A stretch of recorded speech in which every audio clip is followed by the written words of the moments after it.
Alright guys, welcome to my channel. Thank you for tuning in for another week's fat loss update. So this is week 19 for me now, and I do believe that I'm coming very close to the end of this fat loss journey.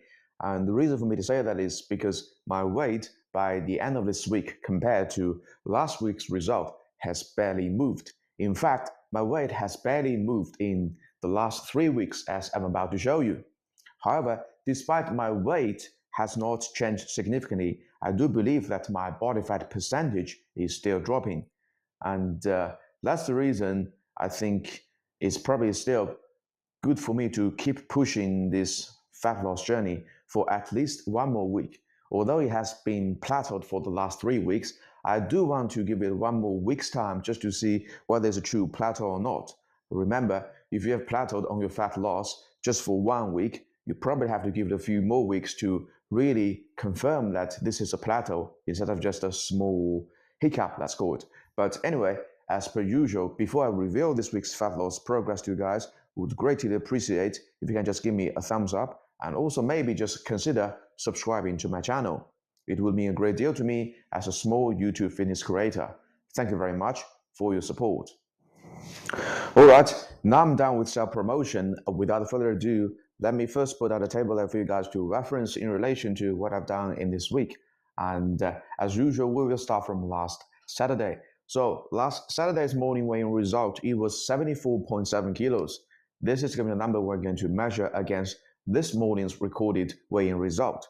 So last Saturday, I trained myself in the gym at night. And something important I want to talk about just about my daily feelings for last Saturday was the importance of training your abs. So when it comes to aesthetics, abs are probably one of the most important muscles to exhibit your aesthetics. I probably can call it like the cherry on top when it comes to aesthetics, because abs, they're the core of your physique, well, which is literally the core of your physique. I should say that because it's the center of everything altogether, everything tied to your abs.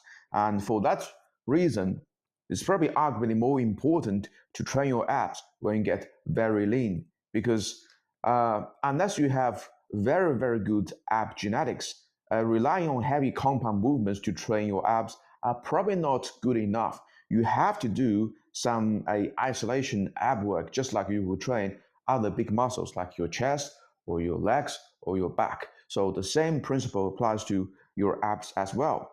And a lot of you guys, when you lean down, you're going to find that instead of seeing this deep etched 3D abs, you only have like very small, tiny, petite, not pop out abs. So if you want your abs to pop out, you have to do some isolation ab work, and you have to throw in some probably very, very difficult isolation ab work in the end. Like for me, currently what I'm doing in terms of isolation ab work is the standing ab wheel rolling. I think I've particularly done a video just demonstrating to you guys that how to do this. Probably I call it the daddy of all ab exercises, standing ab wheel rolling. If you're unable to do it standing, you can start it from a kneeling position. But in my eyes, this is probably the best core exercises you can implement in your weight training. But trust me, it's definitely difficult. It may look very easy when I demonstrate it to you guys, but it's a very difficult core exercise. But for the sake of making your abs really pop out when you get lean, you really want to do some isolation ab work. And another good ab exercise is probably going to be the hanging leg raise. So the benefit of this exercise is that so if you have big legs, like for me, I have big enough legs, so they can act pretty much as just heavy weight for this exercise. And the benefit of this exercise is that it does provide a very good stretch when you're doing the hanging leg raise. So these are the two ab exercises I would consider including in the training program when you get very lean. Trust me, when you get very lean, a lot of you guys, you're still going to require some isolation ab work to make it really pop out. And who doesn't want really deep etch 3D popping out abs?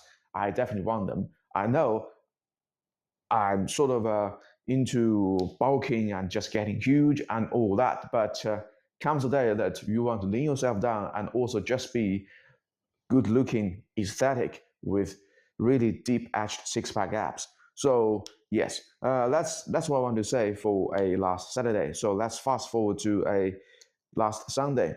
So last Sunday's morning weigh-in result, it was still 74.7 kilos. So no weight rebound and actually even no sore legs after the weight training session, which was quite unusual for me because generally after my weight training, it was going to be a small weight rebound and also my legs were going to be a bit sore for quite a few days. But nothing happened on last Sunday, which is why I said it's quite a bit unusual for me.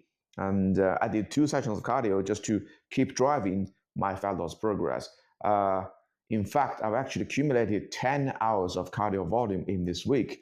And yeah, just when you are this deep into your fat loss, you probably want to power up your cardio training volume, or otherwise you have to further cut off your food volume just to keep driving up the fat loss. But anyway, that's what happened on last Sunday. And come to this Monday, the Monday morning weigh-in result, it was 75.2 kilos. So, and 0.5 kilo weight rebound coming out of nowhere. Just after I've done 2 hours of cardio on last Sunday. But at this stage, I'm fairly familiar with all this kind of unpredictable and unreasonable reoccurrence from time to time. This 0.5 kilo weight rebound is definitely unreasonable in my eyes, but somehow it just happened again. And something else happened on this Monday was that I saw my remedial massage specialist again, and he's pretty much the witness that has seen my whole fitness journey going back to the August of 2021. So for the last about nearly 5 years, he has seen my body, my physique transformation from going like very humble beginning to a substantial change land to really bulk up to the max for 2 rounds actually. And for the second round of bulking, if you guys can still remember that in around about last September 2025, I was bulked up to at my heaviest 92.5 kilos. Back then, he was saying that my body, my frame, was definitely not very comfortable with being that bulk up to the max. So now he thinks that my body being around about 75 kilo-ish, the body is feeling much more comfortable and there's much more flexibility and probably much more agility that my body can derive from just being much lighter compared to really heavy weights just in a few just a few months ago. So on that point, I completely agree with him because I'm definitely feeling much better being about 75 kilos compared to 90 kilos. And in fact, for that matter, I just want to direct your guys' attention to one of the videos I've done. The title of this video is called 10 Things I Did Not Enjoy at All Being Super Jacked. So just in this video, I was talking about all the downsides I have experienced when my body weight was at 92.5 kilos.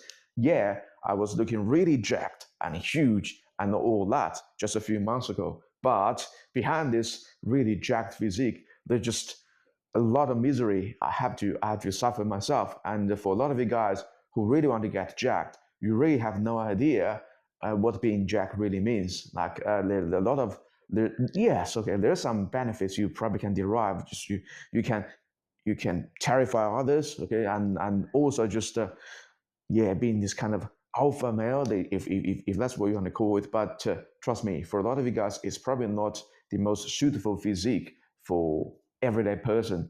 Unless you're bodybuilding, you're like serious professional bodybuilder, you don't want to chase this kind of physique for your daily life.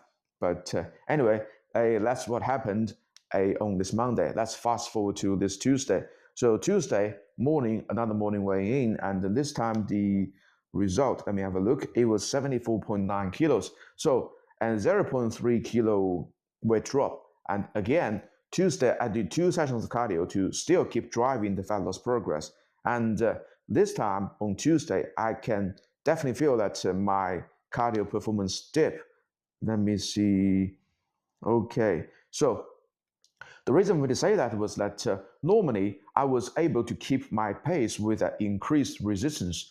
So for the elliptical I'm riding on in the gym, I think the resistance level the highest level is 25. So generally from level 20 and gradually increase the resistance. And normally my pace can keep up with the increased resistance level, but on Tuesday I can definitely feel that once I crank up from 22 to 25, I just had to slightly drop my pace. So that's why I can feel my cardio performance, it was dipping. And I think the same thing has happened in a few days' time. But anyway, that's what happened on this Tuesday. Anyway, let's talk about what happened this Wednesday. So Wednesday's morning weigh-in result indicated that there has been another zero point 0.1 kilo weight rebound after I've just done 2 hours of cardio yesterday. Very, very unreasonable result, but it happened second time in this week. So now it seems like my weight, it was really tanked at about 75 kilo-ish. And in fact, it has been tanked at 75 kilo-ish for the last 3 weeks, which is the reason I said at the beginning of this video that I do believe that I'm coming very close to the end of my fat loss journey because my weight has barely moved in the last few weeks. But anyway, what I was talking about, the cardio performance dip situation happened on Tuesday. It happened on Wednesday morning again.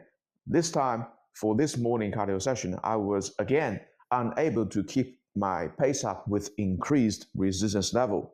So something else also happened on Wednesday night was that I trained myself in the gym at night, and actually I've done quite a few sets for my quads. I did 3 sets of belt squat and also 3 sets of pendulum squat.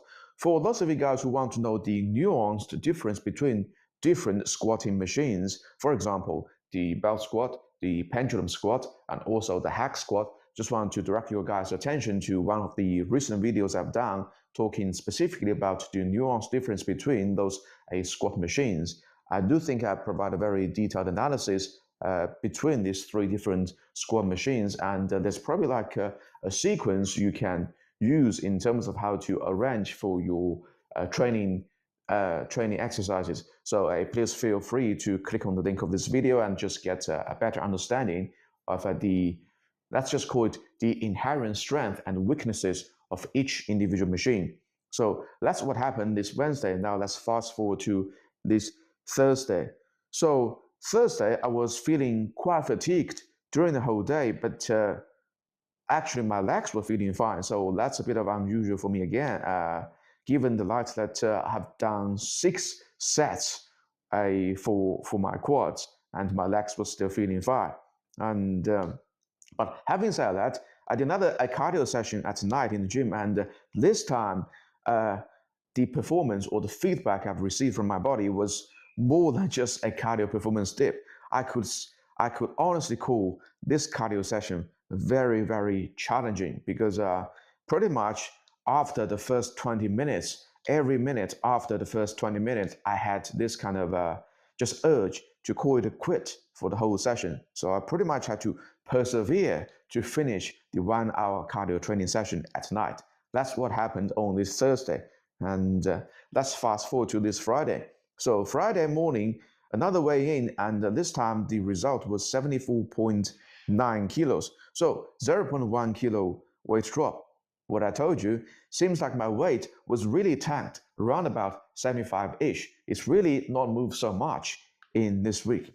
And that's part of the reason why I did 2 sessions of cardio on Friday. Still just trying to probably pull the rabbit out of the hat, so to speak, because I managed to do this kind of a big weight drop on the last day of the week, on Friday, just before Saturday morning weigh-in. So I was trying to do this trick in this week again, and that's the reason why I did 2 sessions of cardio on Friday.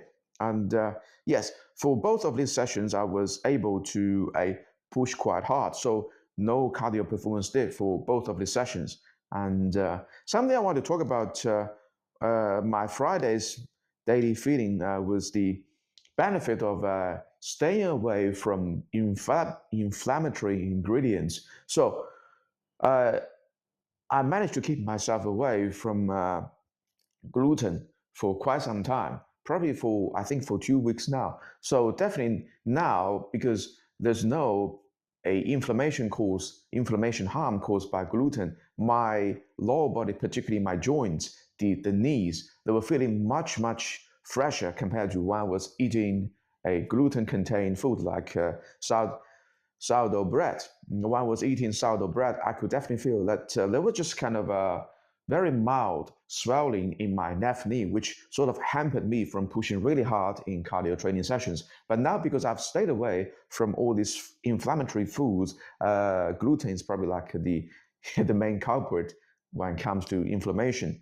So once you stay away from all these potentially inflammatory foods, you're really going to have the ability to push yourself much harder in cardio training session, in weight training session as well. And for that matter, I just want to direct your guys' attention to another recent video, or not the recent video, one of the old videos I've done, just talking about the potential harm of a gluten and another potential inflammatory ingredient in your food, lactose.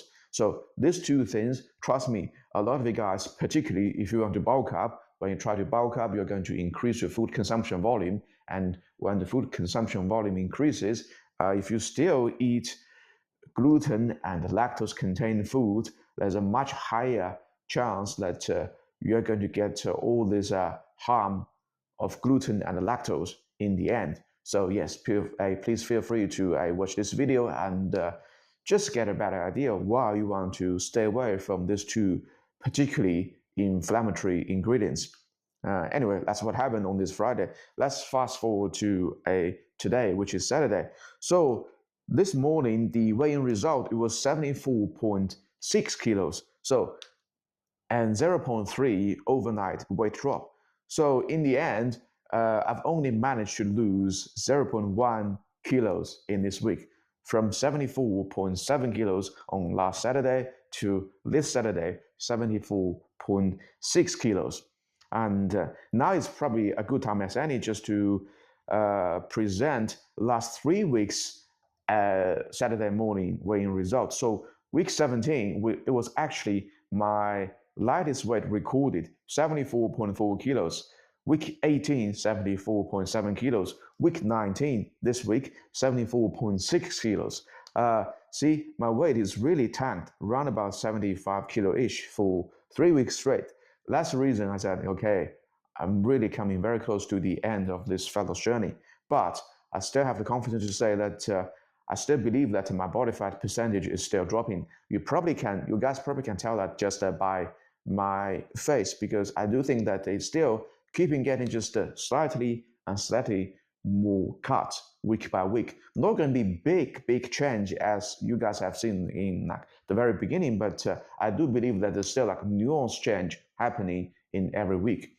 So yeah, probably going to give it one more week, just still trying to implement my current protocol in terms of my training and also the food I'm eating to see whether I can still manage to lose some weight in the next week. If nothing significant happens in the next week, I'm probably going to pull one more trick, probably from the diet side, not from the exercising side. In terms of exercising side, I think I pretty much maximize the potential, the training volume I can push for the whole week. But there's definitely more trick I can pull from my diet side, and I'm going to give it one more week to see whether I can still lose a bit more weight in week 20 or not.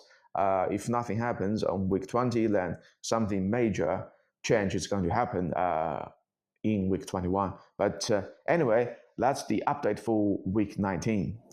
And for the continuity of this whole fat loss series, I'm still going to make a prediction for the next week's fat loss progress. And I'm going to make a bold prediction by saying that in week 20, I expect I'm going to lose 0.6 kilos. That's a very bold prediction, given the fact that my weight has barely moved in the last few weeks. But let me tell you the reason why I want to make this bold prediction.